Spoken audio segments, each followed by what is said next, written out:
सुल्तानपुर में भिड़े नेता और कारोबारी। इन्होंने मुझे फोन पे भद्दी भद्दी गाली दी और गाड़ी मेरी जाम में फंसी थी, वहाँ पहले इन्होंने गाली दी, फिर उन्होंने मुझे फोन करके गाली दी।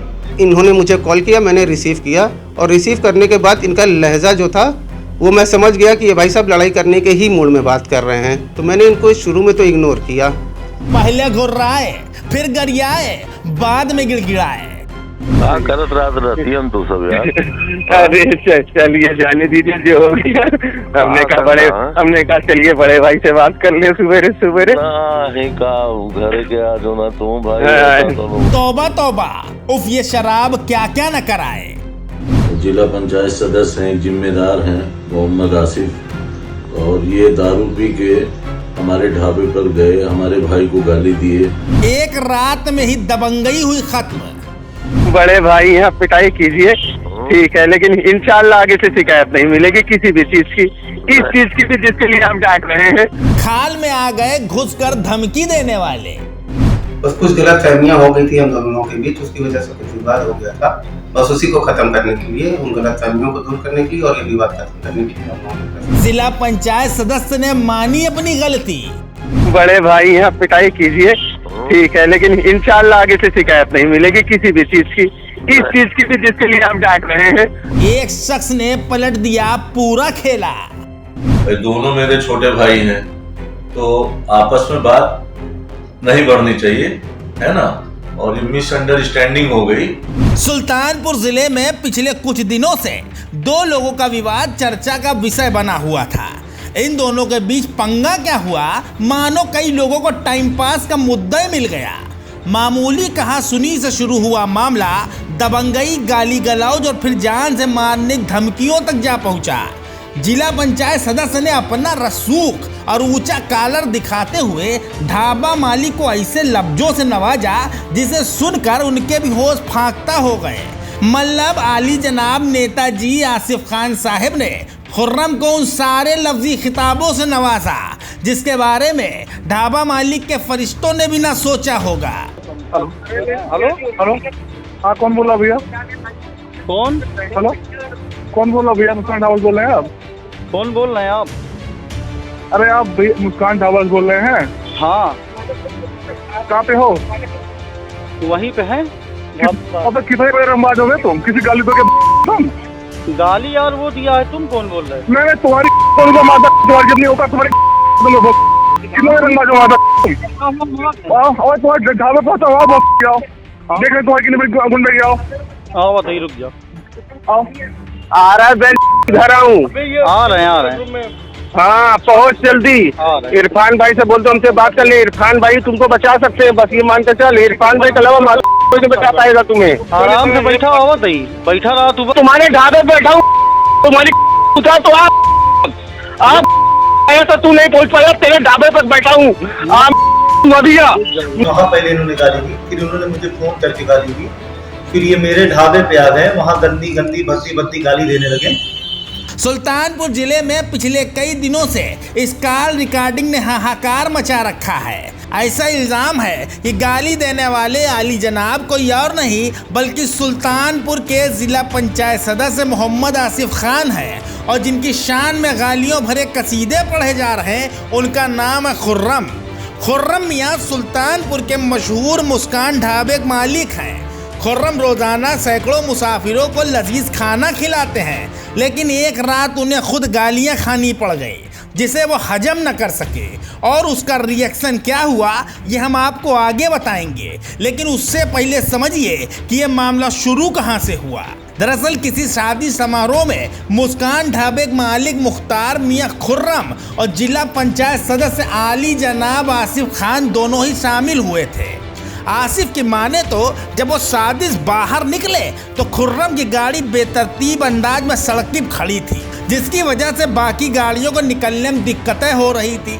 अब आसिफ ठहरे नेता, लिहाजा उन्होंने जनता की दिक्कतों पर संज्ञान लेते हुए तुरंत खुर्रम से गाड़ी किनारे करने को कहा, जिस पर खुर्रम ने गाड़ी तो किनारे कर दी, लेकिन आसिफ की माने तो कुछ देर के बाद ही खुर्रम ने उन्हें फोन करके बुरा भला कहा और धमकी तक दे डाली, जिससे वो खासा परेशान हो गए। माननीय खुर्रम जी, इनकी गाड़ी सबसे आगे थी मैंने इनसे बस इतना कहा कि भाई साहब आप थोड़े से गाड़ी किनारे कर लीजिए और जाम खुल जाएगा।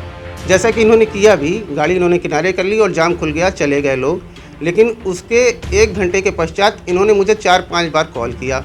मैं एक शादी समारोह में थोड़ा सा व्यस्त था, मैं इनका कॉल उठा नहीं पाया। उसके बाद जब मैं घर पहुंचा तब इन्होंने मुझे कॉल किया, मैंने रिसीव किया और रिसीव करने के बाद इनका लहजा जो था वो मैं समझ गया कि ये भाई साहब लड़ाई करने के ही मूड में बात कर रहे हैं। तो मैंने इनको शुरू में तो इग्नोर किया और बोला कि मैं रजिस्टर्ड गुंडा हूँ और तुम्हें तो मैं गोली मरवा दूँगा। जैसा कि आपको ज्ञात है कि मतलब ये समाचार जो चल रहा है वो एक पक्षी चल रहा है जिसमें बिल्कुल भी वास्तविकता नहीं है। नहीं, अभी शिकायत तो नहीं की है हमने, लेकिन कल समाचार देखने के बाद अब तहरीर दी जाएगी। खुर्रम ने आसिफ को जान से मारने की धमकी दी, जिसकी पुष्टि आसिफ ने खुद की। हालांकि इस बाबत वो कोई सबूत न दे सके। वहीं मुस्कान ढाबे के मालिक खुर्रम की माने तो उसी रात जिला पंचायत सदस्य आली जनाब आसिफ ने अपने कुछ गुर्गों के साथ उनके ढाबे पर धावा बोल दिया। उस वक्त ढाबे पर खुर्रम थे नहीं, लिहाजा आसिफ ने खुर्रम को कॉल किया और उसके बाद उन्हें भद्दी भद्दी माँ बहन की गालियों से नवाजते हुए धमकी दी, जिसकी कॉल रिकॉर्डिंग इस वक्त सोशल मीडिया पर जमकर वायरल हो रही है और फिल वक्त आपके मोबाइल पर चलने जा रही है। तो लीजिए, आप भी सुन लीजिए। हेलो हेलो, हाँ कौन बोल रहा भैया? कौन? हेलो, कौन बोल रहा भैया? मुस्कान ढाबा बोल रहे हैं आप? कौन बोल रहे हैं आप? अरे आप मुस्कान ढाबा बोल रहे हैं? हाँ। कहाँ पे हो? वहीं पे है। अब कितने बजे रंबाज हो गए तुम? किसी गाली तो के तुम? गाली यार वो दिया है, तुम कौन बोल रहे? मैंने तुम्हारी तुम्हारी जितनी होगा तुम्हारी कितने रंबाज हो और तुम्हारे ढाबे पहुंचा आओ, देख रहे तुम्हारी कितनी बड़ी गुंडे आओ। आओ बताइए, रुक जाओ। आओ, आ रहा है, घर आऊँ। आ रहे हैं। हाँ पहुँच जल्दी। इरफान भाई से बोल दो हमसे बात कर ले। इरफान भाई तुमको बचा सकते हैं, बस ये मान के चल। इरफान भाई के अलावा कोई नहीं बचा पाएगा तुम्हें। आराम से बैठा हुआ बताइए, बैठा रहा तू। तुम्हारे ढाबे बैठा हूँ, तुम्हारी उठा तो आप ऐसा तू नहीं पहुँच पाया, तेरे ढाबे पर बैठा हूँ। ये गाड़ी हमें जो जिला पंचायत सदस्य आसिफ खान है, ये सुपुत्र इंतजार अहमद के लड़के, अमाहट के पहले इनकी टाइल्स की दुकान है। इन्होंने मुझे फोन पे भद्दी गाली दी और गाड़ी मेरी जाम में फंसी थी, वहाँ पहले इन्होंने गाली दी, फिर उन्होंने मुझे फोन करके गाली दी, फिर ये मेरे ढाबे पे आ गए, वहाँ गंदी भद्दी गाली देने लगे। सुन लिया ना, खुर्रम का तो यहाँ तक आरोप है कि वो ढाबे पर मौजूद नहीं थे, लिहाजा आसिफ खान और के गुर्गों ने ढाबे के स्टाफ के साथ भी गाली गलौज करते हुए मारपीट करने की कोशिश की। इन्होंने मेरे वर्करों को गाली दी, जिससे वहाँ के सारे वर्कर जो है सदमे में आ गए और जो है सदमे में भी आ गए, वहाँ के जितने ग्राहक थे वो उठ के चले गए। और मैं तो मौके पे वहाँ था नहीं, मैं होता तो मैं देख लेता अपने हिसाब से, लेकिन मैं वहाँ था नहीं। तो इन्होंने मेरे वर्करों को धमकाया और बिना लाइसेंसी अफ्ताह दिखाया कि गोली मार दूंगा और ढाबे को आग लगा दूंगा। और इन्होंने मुझे रिकॉर्डिंग में कहा कि घर पे हो, मैं वहाँ आ जाऊँ। चूँकि उस समय मैं कुछ अधिकारियों के साथ बैठा हुआ था, मैं ढाबे पे नहीं था। आपको बता दें कि जिस वक्त जिला पंचायत सदस्य मोहम्मद आसिफ खान ने खुर्रम को फोन करके ताज़ा तरीन गुस्ताख लफ्जों से नवाजा, उस वक्त उन्होंने कहा कि अब खुर्रम तुमको तो सिर्फ इरफान भाई ही बचा सकते हैं। आ रहा है, घर आऊँ। आ रहे हैं। हाँ पहुँच जल्दी। इरफान भाई से बोल दो हमसे बात कर ले। इरफान भाई तुमको बचा सकते हैं, बस ये मान के चल। इरफान भाई के अलावा कोई नहीं बचा पाएगा तुम्हें। आराम से बैठा हुआ बताइए, बैठा रहा तू। तुम्हारे ढाबे बैठा हूँ, तुम्हारी उठा तो आप ऐसा तू नहीं पहुँच पाया, तेरे ढाबे पर बैठा हूँ। इरफान का नाम आते ही हमारे भी जहनों दिल में सवाल कौंधने लगा कि आखिर ये इरफान मियाँ चीज क्या है जो खुर्रम को बचा सकते हैं। तो जनाब उसका जवाब भी मिल ही गया और अब हम आपको भी वो जवाब दिए देते हैं।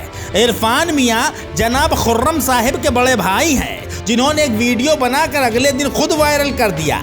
इरफान ने साफ कहा कि जो कुछ भी हुआ वो सब आसिफ ने शराब के नशे में किया और नशे की हालत में ही वो हद से पार निकल गए। मैं इरफान खान सुल्तानपुर से समाज सेवी होने के नाते मैं आप लोगों को बताना चाहता हूँ, 2 दिन पूर्व हमारे ढाबे पर एक घटना हुई जो कि एक जिला पंचायत सदस्य हैं, जिम्मेदार हैं, मोहम्मद आसिफ, और ये दारू पी के हमारे ढाबे पर गए, हमारे भाई को गाली दिए और वो बिल्कुल सदमे में है, सहमा हुआ है और इनकी हरकतें इस तरीके की हो गई हैं कि कहीं भी कुछ भी करें बिल्कुल फ्री चल रहे हैं। तो मैं आला अधिकारियों के संज्ञान में लाना चाहता हूँ कि इस तरीके के लोग जो सफ़ेद कुर्ता पहनकर अपराध कर रहे हैं उनके ऊपर कार्रवाई होनी चाहिए। ये कहीं भी कुछ भी करें, इनको कोई बोलने वाला नहीं है। ये दारू पी के किसी को भी गाली दें, इनको कोई बोलने वाला नहीं है। तो हमारा निवेदन यही है प्रशासन से कि इनके ऊपर कार्रवाई की जाए और प्लस इनको भी ये बताना है कि आपको पब्लिक ने वोट दिया है तो आप पब्लिक का काम करिए। ये नहीं कि आप दारू पी के और 50 लाख में बिक जाइए। खाली बिक्री के लिए आप लोग जीतते हैं, उसके बाद पब्लिक को भूल जाते हैं। आसिफ के असामाजिक शुभकामना संदेश, खुर्रम के बयान और इरफान का वीडियो वायरल होते ही सभी के फोन चलने लगे। अब ना जाने किसने किसको क्या समझा दिया, लेकिन बस ये समझ लीजिए कि रात गुजरते गुजरते आली जनाब जिला पंचायत सदस्य नेताजी आसिफ खान ईमान ले आए और खुद उन्होंने इरफान को कॉल करते हुए अपनी गलती मान ली, साथ ही साथ उनसे माफी भी मांगी। बहुत देर से सो के उठे क्या? हमने सुबह सुबह जल्दी मिला दी आपको। नहीं भैया, असल में थोड़ा बहुत काम था, कल ही तो लौटे सुल्तानपुर से। अच्छा, कल आप यहीं थे? हाँ, कल शाम को तो हम आए हैं 4 बजे। अच्छा, मतलब कल ही शाम को गए, कल ही शाम को हम लोग परेशान कर दिए आपको? नहीं, कौन परेशान? हाँ, करत रात रहती हम तो सब यार। अरे चलिए जाने दीजिए जो हो गया। हमने कहा चलिए बड़े भाई से बात कर ले सवेरे। नहीं कहा घर के आ जो ना तुम भाई तो हुआ। सही है। हम तो चाचा फोन किए थे सवेरे पप्पू भाई को, वो बताए कि काफी रात में आपसे बात हुई थी उनसे। किससे? पप्पू भाई से? हाँ, पप्पू भाई को हम रात में मिलाए थे। बात ये ना कि इरफान भाई मतलब वो खुर्रम समझ नहीं, और थोड़ा सा गलती खुर्रम से भी हो गई, थोड़ी गलती हमसे भी हो गई। हम तो मतलब ये माना कि तरफा गलती मेरी भी नहीं है, तरफा गलती उनकी भी नहीं है। चलो कोई बात नहीं है, नहीं चलिए सब बताओ पहले मुझे, बात छोड़ो तुम्हारी। चलिए जाने दीजिए, मिलकर बात किया जाए। मारेंगे हम, जान लो। ठीक है, बड़े भाई यहाँ पिटाई कीजिए, ठीक है, लेकिन इंशाल्लाह आगे से शिकायत नहीं मिलेगी किसी भी चीज की, इस चीज की भी जिसके लिए हम डांट रहे हैं। ये सब मत करो ना, बात वो खराब होता है ना, जैसे कहीं एक जगह बैठ के अपना एंजॉय कर लो, ठीक है, नहीं बाहर ना निकला करो, उससे क्या होता है? नहीं, इंशाल्लाह आगे से आपको नहीं, इंशाल्लाह वही बोलना है, इंशाल्लाह आगे शिकायत नहीं मिलेगी। बाकी और कोई बात नहीं। सब कब तक है आप लखनऊ? अभी है 1-2 दिन शादी है हमारे यहाँ, तो स्टाफ वगैरह उनके यहाँ। चलिए 1-2 दिन में आने वाले हैं, तो फोन करके आपसे इंशाल्लाह मुलाकात करेंगे। भाग जाते तो नहीं, इतना काम रहता है इरफान भाई, बस काम की वजह से आते हैं, 10-15 मिनट काम निकला है वापस, लेकिन अब इंशाल्लाह आपसे मिलकर जरूर आएंगे। आपका ऑफिस देखना है हमको। आओ तुम्हें घुमाते हैं, टाइम लेके आना। नहीं, पक्का। ठीक है भैया, चले ठीक। आसिफ के माफी मांगते ही इरफान अचानक वीडियोस बाहर निकलकर खुद ही मैदान में उतर आए और यहीं पर इरफान ने अपने बड़े भाई होने की गरिमा का ख्याल करते हुए आसिफ और खुर्रम के बीच सुलह समझौता करा दिया और दोनों को गले भी मिलवा दिया। कुछ गलतफहमी हो गई थी, लेकिन इरफान भाई के आने पे हम लोगों ने बात की बातों को समझा। इरफान भाई ने मुझे समझाया, जैसे वो खुर्रम के बड़े भाई हैं वैसे मेरे भी बड़े भाई हैं, और इन्होंने मुझे समझाया और गलतफहमियां दूर हुई। अब बाकी सब ठीक है। मैं भी बड़ा बिजी रहता हूँ, तो मेरा आना जाना कम ही हो पाता है। मुझे पता चला कि बात बहुत बढ़ रही है, दोनों मेरे छोटे भाई हैं, तो आपस में बात नहीं बढ़नी चाहिए, है ना।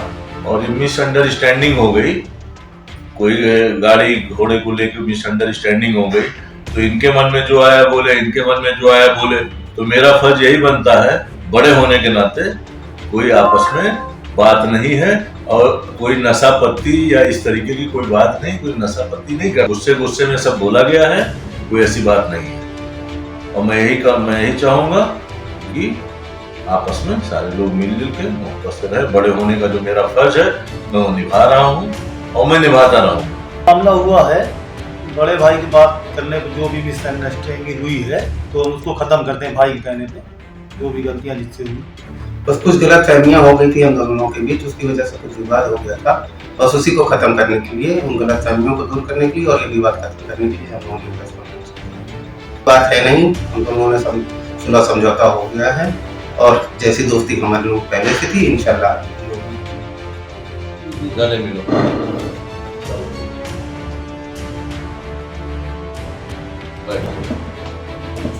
मेरा सिर्फ यहाँ आने का उद्देश्य है। आपको बता दें कि जिस वक्त आसिफ और खुर्रम के बीच टकरार शुरू हुई, उस वक्त आसिफ के पिता इंतजार अहमद ने भी इरफान को कॉल करते हुए कुछ बात कही थी जिसमें सुलह के लिए कहा गया था।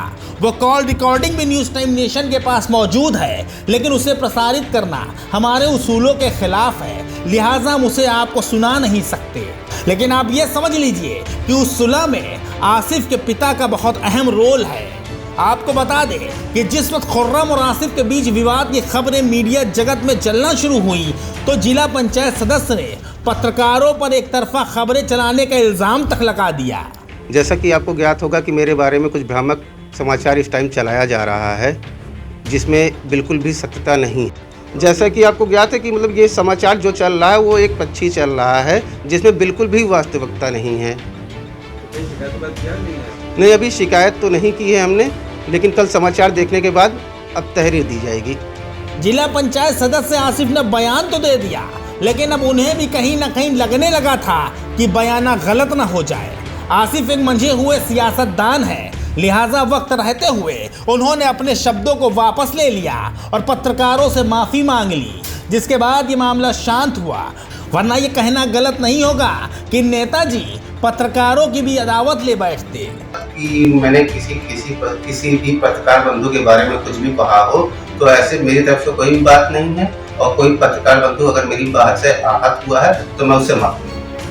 विवाद के बाद तमाम तरह के इल्ज़ाम लगे। आसिफ पर शराब पीकर गाली देने का इल्ज़ाम लगा तो वहीं खुर्रम पर जान से मारने की धमकी देने का आरोप लगा। सुल्तानपुर ज़िले में इन दोनों की छवि काफ़ी बेहतर है, लेकिन इस विवाद ने इन दोनों के ही पाक साफ दामन को दागदार ज़रूर कर दिया, और ये दाग किस कफ़ारे को अदा करने से जाएगा इसके बारे में कोई कुछ नहीं जानता। हालांकि कुल मिलाकर ये समझ लीजिए कि अब जिला पंचायत सदस्य आली जनाब नेताजी आसिफ खान और ढाबा मालिक रसूखदार खुर्रम मियाँ के बीच मामला इरफान की एंट्री के साथ ही ख़त्म हो गया। यानी इस पूरी कहानी में इरफान साहब लास्ट एक्शन हीरो बनकर आए और सारे मामले की हैप्पी एंडिंग करवा दी। लखनऊ से न्यूज़ टाइम नेशन के लिए मोहम्मद आसिफ दुलार के साथ सुल्तानपुर से अफजल खान और रफीस खान की रिपोर्ट। सब्सक्राइब करें आपका अपना चैनल न्यूज़ टाइम नेशन और हर खबर सबसे पहले पाने के लिए बेल आइकॉन जरूर दबाएं। और हाँ, खबरें पसंद आ जाएं तो लाइक और शेयर करना ना भूलें।